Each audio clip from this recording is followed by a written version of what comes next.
امروز اومدیم بر فرمانیه بالای کافه سایدینیا، دو تا واحد 85 متری و 125 متری ویو دار ببینیم با مشاهده بسیار لوکس و زیبا. بریم ببینیم چه شکلیه.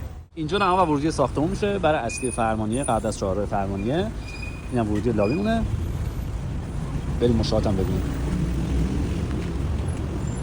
اینجا ورودی لابیه، یه دونه کانتر لابی من داریم با سلاین آسانسور. بریم بالا. اومدیم بالا 85 متری طبقه 8 رو ببینیم.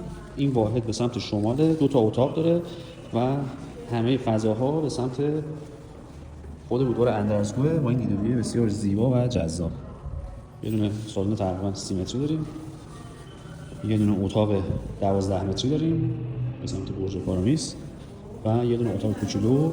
این هم یه اتاق تقریبا 5-6 متریه که اینجا در واقع آبدارخونه بوده که تبدیلش کردن به یه اتاق. حالا دوباره میتونید تجهیزش بکنید.